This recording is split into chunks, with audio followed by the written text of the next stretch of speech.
Well, hey everyone, Glenn Wilson here. I finally worked out how to do a screen capture. So I'm going to talk about how I mix my drums. A few people have asked me how I go about making these sort of YouTube videos. So I thought I'd just put this together. Generally, what happens is if I'm tracking for somebody and I send a preview off just to, get a vibe if I'm on the right track, I'll just be sitting around for 20 minutes, an hour sometimes, waiting for them to get back to me. They might need to talk to if it's a producer, they might need to talk to the artist. And in that time, I just fire up some Logic loops and just document the sounds that I've sort of created for the session. So that's what all my YouTube content is pretty much. It's just me killing time until I hear back. So this one I actually made for my daughter. We're going to see 21 Pilots soon, and I wanted to, do something for her. But these sounds are from a session I did. It was a country record and sort of a rocky thing. So yeah, let's get stuck into it. I'll just play this as it is, and then we can talk about what's going on here.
Okay, so what should we do? Let's talk about the drums first. This is a Gretsch Brooklyn kit. So 10, 12, 14, 16, 22 by 14. That's a Gretsch Black Copper 6.5 by 14 snare. Cymbals are all Paiste 602 heavy hi-hats. That's a Modern Essentials 10. That's a Sound Formula 8. Traditional Crash here, that's an 18. This is a... what's that called? Dark Energy Mark II, I think. This is a 16-inch traditional Crash, and that's a signature fast Crash. So that's all the gear. As far as the mics go, the kick drum had a D112 really close to the batter head, probably that far away. And then I had the Dr. Alien Smith sub mic on the outside, as well as a SE 2200, which is like a large condenser. The two rack toms have Sennheiser 604s. The floor toms have the Dr. Alien Smith Capsule 8, both on the 14 and 16.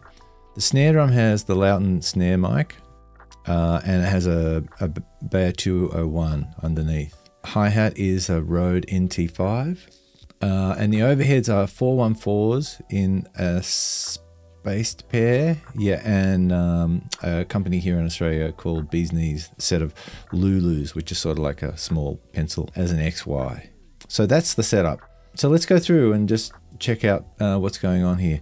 This here are my mics coming in, and then the way I'm thinking about it is these all come in here, then they get separated out and grouped: kick, snare, toms, overhead, and room. Then from there, that goes to the drum bus. So that becomes the total mix for the drum kit. But on the way, this is all the effects that I put on. So the drums come in here. Mainly what I'm doing here is just phase and level control. and sometimes a little bit of gating, but not really that. Well, there's actually a bit in this case, so we'll talk about that. Once it gets to here, this is where I send to the effects from these grouped channels. And then all of these get piped back into the drum bus. So I am not an engineer. There's probably people looking at this going, you are mental. Highly possible. I'm self-taught.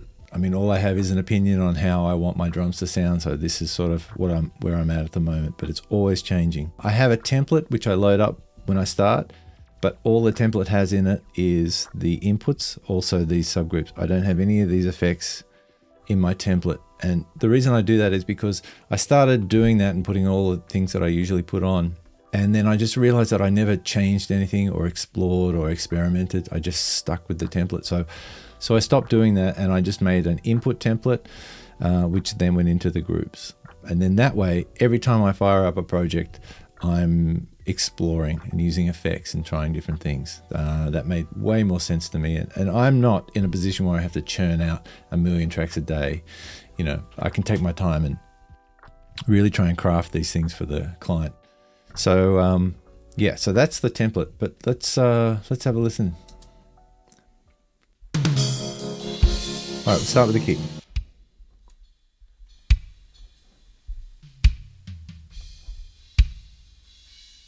Right, that's the D112. Let's go where there's a bit more action. So there's no gate on that, pretty good isolation. All right, kick out. This is the SE 2200.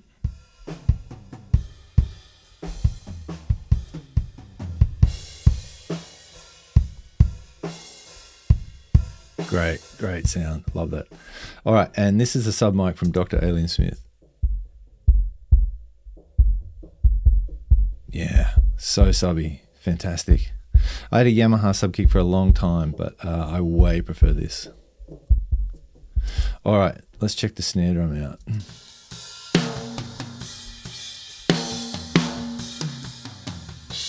Right, that's the Lount snare mic. I mean, can't imagine you'd ever want anything more than that. It's an amazing microphone. Let's take this off. We'll take these effects off. I'm going to send this out the stereo channels so we can just hear. All right, so that's a mic on its own.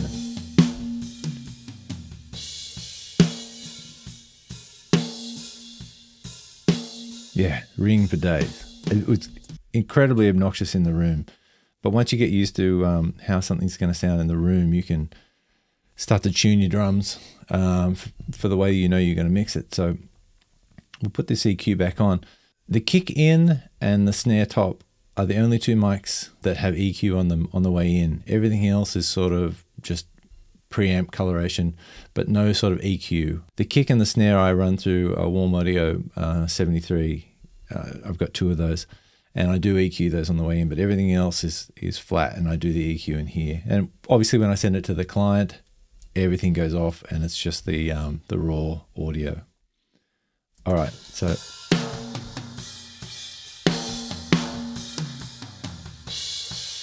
yeah, love that mic, love that drum too. It's fantastic. So that head on there is an Onyx, an Evans Onyx head. It just has a dark sound to it. It's great. All right, let's have a listen to the hats.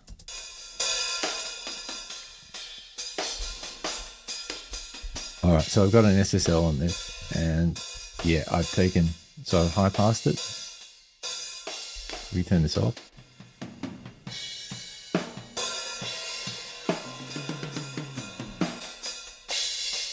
Yeah, high pass that.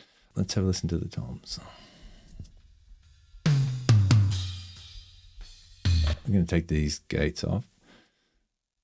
This is a gate called Gatey Wadey from Boz Digital Labs, and they make some great stuff. You should check these out. Really, really good. All right.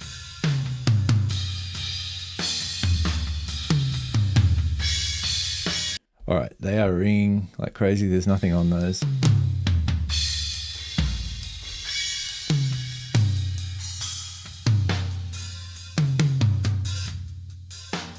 All right, let's have a listen to the overheads.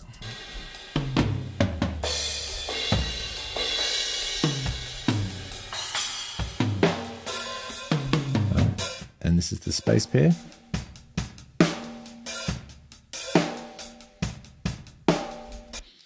Okay.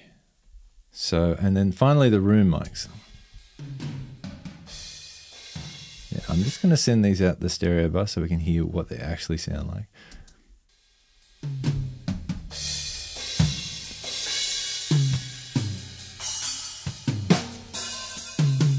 Yeah, I don't think I talked about these, but these are basically two 57s up in the corner of the room, just pointing back down at the kit. And what I did with those is I downloaded a bunch of multi-track stems online from, I think it was like Produce Like a Pro, Warren's channel. And I think they were doing a session at sunset. So I grabbed the room mics that they had, put them into Logic, and then I recorded a similar beat with my room mics. And then I just went through and tried to create some kind of a preset in the reverb program that I use to match the sound of the sunset room mics, you know, trying to get a bit of air and space into the sound of the kit. Some of the best advice I got when I was building this place was to try and not make a small room sound big. If I had left this live and tried to get a live sound out of it, it just would have sounded terrible because, you know, it's so small, the sound would have just been bouncing off all the walls. There's just no way I can get a big sounding room sound in this tiny little space. I'm in like a single car garage basically. So it's well treated, and I've just had to try and come up with ideas of how to get a bit more air and space into the mixes. Sort of copying the big studio sounds by emulating it with a reverb is the best I've done so far. So that's what that is. All right, so back to the kick drum. So this is kick in. The EQ on the kick in is not, I mean, I'm just doing a cut down the bottom here and boosting a little bit there, taking out around, what is that, 500, and then just a bit of click on the top. As far as the SE mic,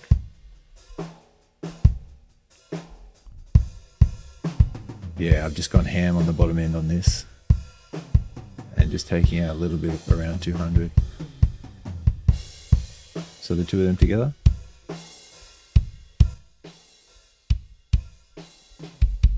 And there's the sub mic. Now, what have I done to that? Sub mic, yeah, same kind of thing. Just completely. Let's have a listen.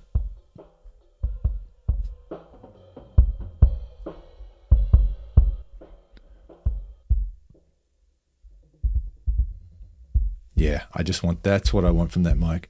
And in fact, a lot of the length of the kick drum can come from this mic, depending on what you do here. All right, let's have a look at the snare EQ. Yeah, so that was a nasty ring. Let's see what that is. Yeah. So that's got to go. Much better. All right, and then behind that, the first EQ is just a little bit of a boost up here, around 2.5. Okay, snare bottom. We didn't talk about the snare bottom. The snare bottom has a gate on it. So you can hear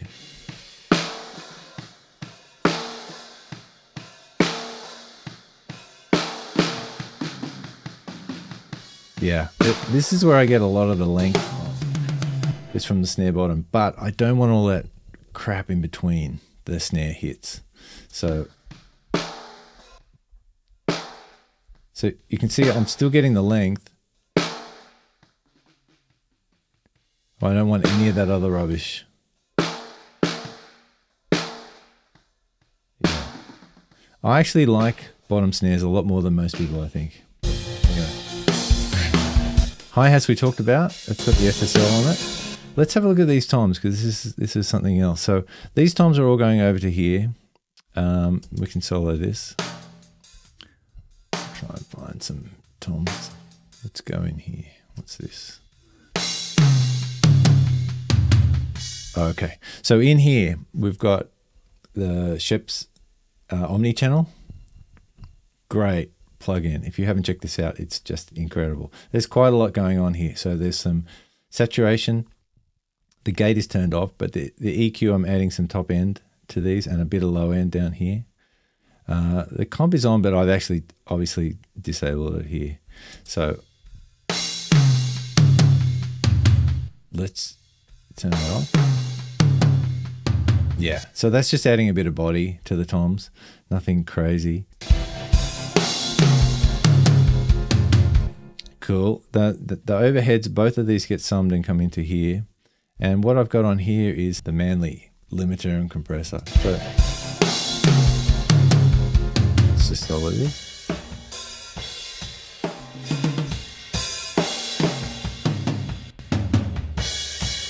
So that's without.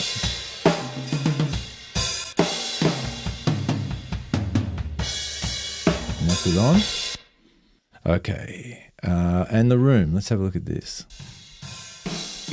So Valhalla room, and this is their dark caused ambience.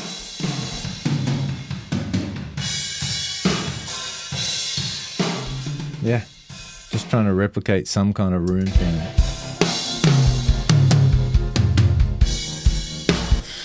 All right, so that's all the mics. Let's have a look at these effects sends. So I'm just going to go, actually that's not a bad little, let's take this chunk. All right, so the first one I've got is called Smack. And this is just a UAD compressor.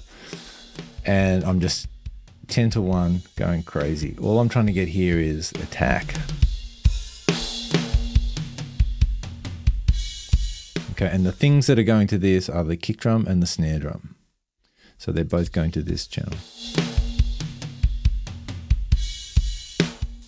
All right, next one is the snare drum. And here we have the Realverb Pro.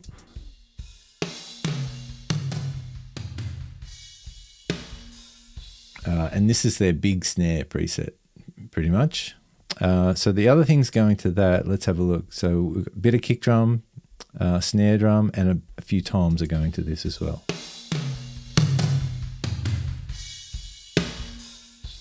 So that's going to add some life to the toms as well as the snare. All right, next thing is like a general overall kit reverb. Sort of part of what I'm trying to go for here is lots of little effects rather than just smashing the snare with one reverb. I'm going for I'm trying to take lots of different angles to create a bigger sound. And it's like the sum of all of them together hopefully will create this sort of organic sound rather than just like massive reverb on the snare and, you know, a massive room sound or something, or just putting reverb over the entire kit. What I'm trying to do is just piece it all together, you know, little bits and pieces, just so that it all starts to add up. All right, so this is the overall kit sound. So this is called the Fat Snare Room. It's a Valhalla plugin. And what's going to that is, let's have a look. So I'm going kick, snare, and toms, and a bit of the room is also going to that.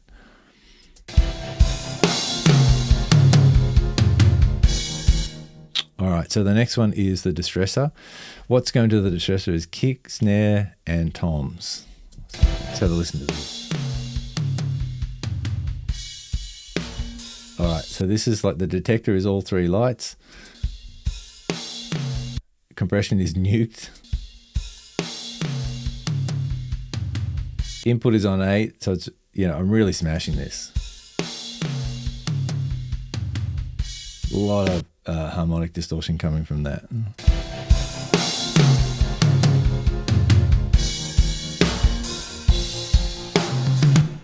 Okay, now then we've got things like this snare clap, which I didn't use, so that would be something that I maybe tried and just failed. So that's a 6, number 5. See what that does.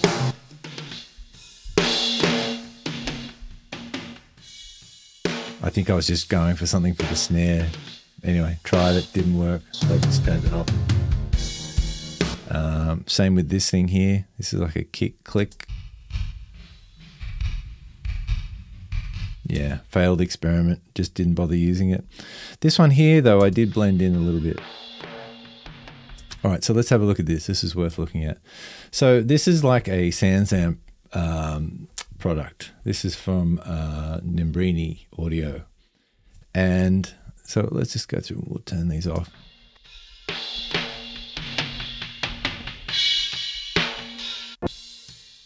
Okay, so that's the original sound coming into this. Okay, this is with the PSA on. Okay, the next thing that happens is a transient designer. So I'm just adding length here. Okay, next thing is an EQ, taking some top end off. And boosting, what's this, around, yeah, 900. And then the Sheps is on, and this is doing, it's what we're doing is an expander. So it's just taming it down a bit, and then we've got the compressor on, which is pretty heavy-handed. All right. So all those things are coming into here, and that's just blended.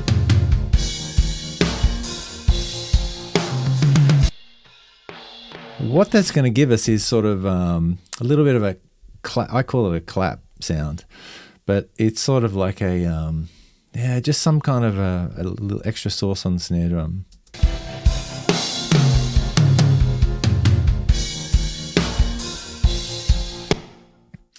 Okay, then we've got my favorite plugin of all time. This is Echo Boy. So let's see what this is doing. So this is number 7, so we're getting just snare drum on this one. Snare drum being sent to this. So if I wind this back.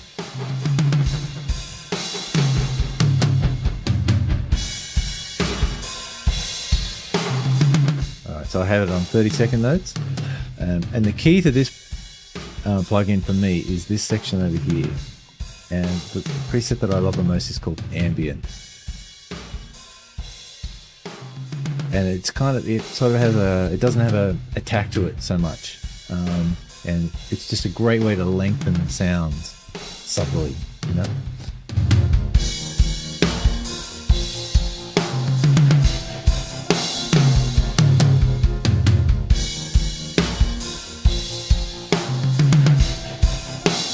Yeah, let's go back a bit.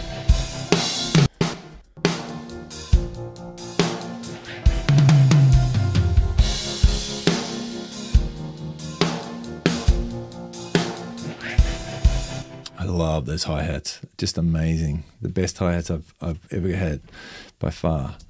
Okay. All right, and then the last thing, so all of these tracks here go into here, all of these tracks here go into the drum bus, and all of these effects go into the drum bus. So on the drum bus, we have the, and this is just a preset, and it's just a little bit of compression. I just popped that on there to try and glue stuff together. And then the drum bus goes out to the stereo output. And on that I have nothing. All I have on this is a gain plugin. And what I do here is I swap the left and right. Because my little room over this side, for whatever reason, if there's a tom coming out of that speaker and it's like one of the 10 or the 12s, it just disappears. There's a null in this room which I can't get rid of. And so by swapping the stereo mix, it comes out over here and I can actually hear it over there. There's something going on in this corner of the room which I just can't seem to fix. So generally I get a mix going, but if I need to just make sure, because you know what ends up happening is I think it's out of phase or something, and I just start losing my mind, like where is this tom? And then I'll go upstairs and have a listen on the stereo, and the tom is just enormous, and it's really just because it's getting cancelled out in the room. So I use this plugin just to flip the stereo Then I can hear it out of that speaker. And then just before I finish mixing, I put the headphones on and do another pass. And then the headphones will tell me where everything is and if the levels are okay. So that's what I use that for. But there's no limiter on the stereo output. I'm not smashing it. I'm just trying to, well, where is it? I'm trying to get it in the yellow. Yeah, maybe just hitting the red every now and then. And that's pretty much how I send these out. All right, so let's have a listen now with no music, and we'll just hear how this drum mix sounds.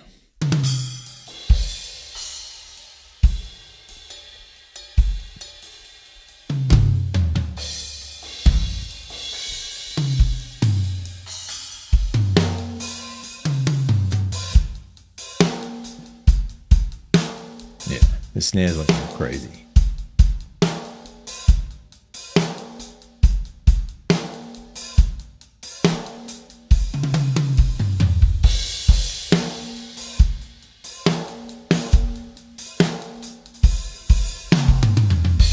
That's my Red Hot Chili Peppers ripoff.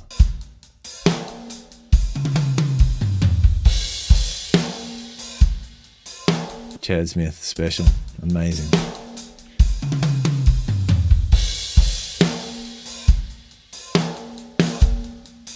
Well, that sounds nothing like the way he plays it. He plays it so well.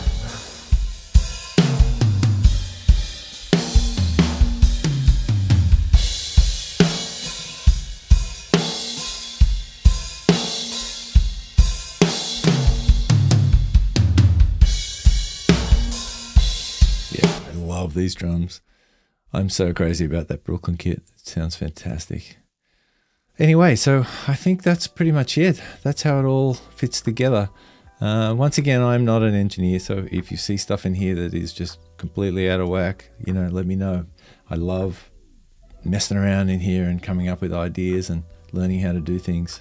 I don't use samples. I did spend about a week when I first started trying to learn how to do samples, and just got to the end of the week and I thought, well, this is counterproductive. What I'm trying to learn here is how to tune my drums, how to set my drums up, how to hit them properly, how to record them. And just using samples was a skill I wanted to have, but I've never actually used them on any video. And I've kept all my sessions. I have all my sessions as a kind of a template. A couple of times I've had clients look at a video online and say, hey, I really want to get that sound. I can just load the template up from that session, and it's like having a template already preset. But you know, I just stayed away from samples, which is probably why my stuff doesn't sound as hyped as other things on YouTube. But like I'm really just going for a natural drum sound. I want these things to ring and rattle, and you know. All right, well, let me know if that was helpful. If there's any questions, if anything I missed, happy to help and just explain how it all works. All right, take care. Hope you're well. See ya.